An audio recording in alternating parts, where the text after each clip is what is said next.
Hello everyone, Daniel Swords here with coming from my page, Daniel Swords, The American Dream, and I endeavour to bring you people who are living the American Dream or in the pursuit of it. And today I have someone here who's a mentor, who's also become a friend, Mr. Richard Ramos. And Richard has been involved in the computer and e-commerce industry for a very long time. So Richard, thanks for coming along, giving me some time of your very busy schedule. Anytime. All right. So please tell us a little bit about when you first got involved with computers. It was in the early 80s. It was pretty much right out of high school. I was kind of tinkering with electronics, and I was trying to find, kind of, I guess, a career path. And I started tinkering with computers, but there was really no place to go learn. I mean, even the big universities were teaching how to program these big mainframe computers, but I mean, that was, even at the time, it was still, even that was old technology. Right. And so I got involved with programming small computers that eventually became the personal computer. Okay. And that was probably 1983, 1984, around there. Jeez. So, yeah, it was a while ago. It was a long time ago. So, and where did you move on once you, because I know you're you're called one of the original pioneers of online, building online brands and stores. Yeah, well, I launched one of the very first full-service internet companies, and that was back around that same time period. Probably, actually, not. Let me take it back. Not during that time period. During that time period, there was a transitioning phase where people were, or businesses were trying to figure out how to organize their businesses with computers. So, databases were invented, spreadsheet programs. Lotus 123 was a spreadsheet of the day. Now you have Excel. And so people started, or businesses started putting their businesses on these computer systems so they can access the data a lot faster. And then shortly after that, about 10 years later, is really when the internet was launched. And since I had a computer programming background, computer graphics background, I was able to blend the two. And so I opened one of the very first full-service internet companies. And my goal was to, put all these businesses online. And that's kind of what started, that whole craze in my career. And then we started putting businesses that wanted to sell products. So that launched e-commerce. So we weren't the first, or I wasn't the first to do e-commerce, but I was probably within the first, 1,000, if not first few hundred people that did it. Wow. So it was kind of exciting, but people were scared to put a credit card, on the computer. A lot of big institutions would say that it would never work. Nobody's ever going to apply for like a home loan over the internet, and nowadays it's common. People do their taxes online. Sure. But it's come a long ways. So you've seen it all when it comes to e-commerce. I've seen a lot.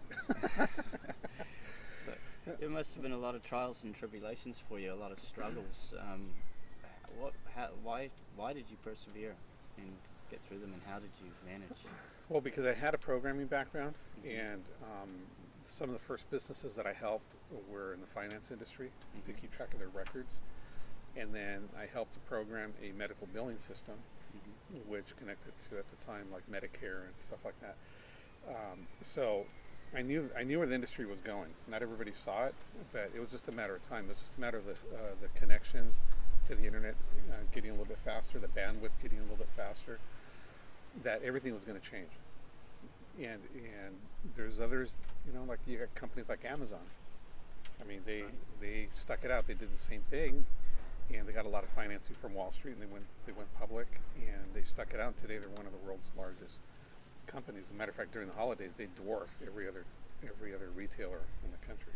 Stores are closing down, and these guys are hiring 100,000 people in the next 18 months.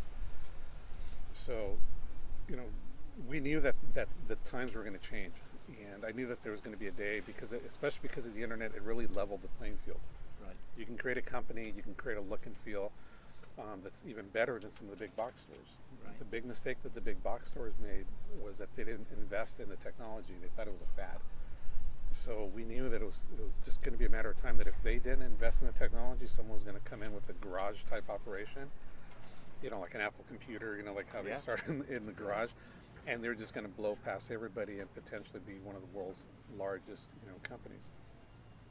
So It's really quite fascinating. Where do you see e-commerce now? Like, what stage do you see it at? Is it still in its infancy? Or are we getting near the? Are we on the rise? Is it? It's on a rise. I mean, right now e-commerce only makes up about maybe 15% of all retail, and it's so much easier today. Anybody can start a home-based business, and you can put it on the internet, and you can start making money like right now. You don't have to wait till tomorrow or next week. You can start making money immediately.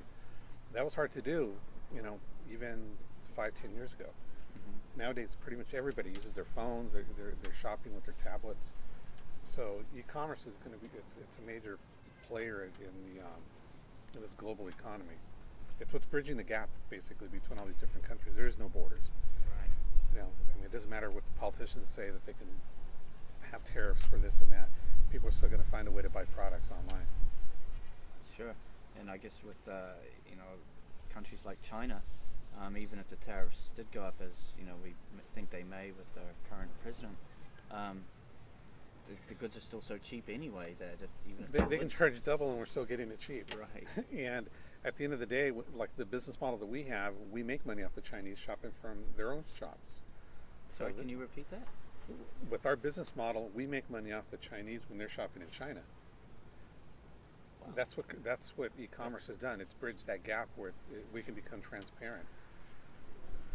So here in America, while people are shopping in China, we're getting paid. You're getting paid. Right. That's. But they're also getting paid if people from here shop. So once again, it's an easier way to make money. It's you can do it so much faster, so much easier for a tenth of the cost. Wow. If you would have come to me with a project to launch an e-commerce website, even maybe 7-8 years ago, it might cost you 50-60 grand to launch. Not a huge e-commerce site, but something that's going to have some meat on it. Nowadays, I mean, basically for a couple $1,000, you can have a fully stocked store ready to go. You're doing business almost anywhere on the planet. So a couple of $1,000 is feasible to what $50,000 was to build a site. The only difference is the $50,000 site. You might have to go out there and do all your product sourcing and all that, which a lot of people do. They come up with these cool ideas. They say, "Hey, I want to invent this little thing here, and I want to sell it online." They get all emotionally attached to it. And at the end of the day, nobody wants to buy it. True. And then 3 weeks later, someone in China knocked it off, and they're selling it for $5, and you're trying to get 50 out of it. So you just sunk $50,000. You're trying to justify its cost. So you come up with every excuse in your mind on why why it's not working. And at the end of the day, it's very simple: is that the times are changing. We live in a totally different world today. Yeah, we do. So I'm sure there's a lot of people out there that have a product that they would like to get online, or actually people who may not have a product but would like to take advantage of this platform you talked about before, where people are getting paid to shop in China. Can you expand a little bit on that? Yeah, I think the industry is leaning more and more towards like the social shopping platform, which is like what we're doing, and we're probably one of the first ones to roll it out in its current form, where we can bring on businesses from this is like a harbor area. There's a lot of small shops here that have unique products. We can put them online. We can give them a global audience, and if they're willing to pay that commission, we can bring a lot of members to shop, and we basically put them on the national spotlight really quick. For them to do that, it's really hard. So you're going to see more and more what we're doing. You're probably going to see some copycats trying to do the same thing, where we are helping those small communities. We're able to keep the money here instead of sending it somewhere else. But yet, somebody somewhere else can still profit from it. So they can profit from us, but we can also profit from them. We can help put their businesses online. I mean, how cool is that to buy something from Guam, where I don't have to fly over there, and I don't have to pay some ridiculous price, and you got some small shop owner that's hand making some really cool crafts that where else am I going to find it? Yeah, right. I guess that's why probably one of the biggest reasons why e-commerce has been booming for. It's been booming. It's not going to slow down. it's just going to keep growing, and as more and more people get data connections around the world, it's just going to continue to grow. Because you got parts in certain parts of the world where they leapfrogged the whole internet. They went right to a cell phone with broadband, where they're doing FaceTime. They don't even understand how it works. Right. They just see this magic little box that there's a photograph, a moving photograph. There's someone on the other. It's magical to them. It's almost like, imagine 1,000 years ago, someone would come in and give you a cell phone. Yeah, true. I mean, what would you do? Yeah. You would say, "Wow, it's black magic, or it's some kind of voodoo thing," and it's not. That's just so they totally leapfrog that because they're taking advantage of stuff that we didn't have access to. Yeah, it really opens up the whole world, doesn't it? And I guess It opens up the get whole down world. to cross-border e-commerce, really, isn't it? And crossing boundaries. So, what's the if you had one piece of advice for somebody who's, or some advice, I should say, for somebody who's wanting to, get involved in either promoting their product online or getting involved, Creating a business. create a business. I would really suggest that they look us up online on Facebook. Either look up myself, Richard Ramos, or my business partner, Gary Ray Gear, and we can show you what we're doing, because we are doing something nobody else has ever done before. And it's kind of a bold statement, because we didn't invent e-commerce. We didn't. I was there at the beginning. We didn't invent the internet. We didn't invent a lot of these things, but we were able to very creatively kind of mesh them together. So it works for everybody. And we're at the very beginning stages of something that's going to it's going to blow people away. I mean, we already have over 1 million members in less than 2 years. Wow. Just in China alone, and we haven't even scratched the surface. Yeah. Wow. So what's going to happen when when they really wake up over there? That's a lot of people every day getting on board. We have 15 to 20,000 people sometimes per day enrolling. So where would you see that in a year from now? It's hard to tell, because there's over 1 billion people there, and if as we expand all over the world, as we start opening up markets into, let's say, India, there's another 1 billion people are there. We go into Brazil, there's another 1 billion people. Right. So this thing is, it is at the very beginning stages, but what I like about it is that we're able to help small businesses. We're able to help people that want to start a business that have no product, and they can piggyback on those other businesses. They're going to buy products anyway. You're still going to buy toilet paper, toothpaste, things like that. So, our platform, you get paid on pretty much almost everything that you do. So it's going to be interesting.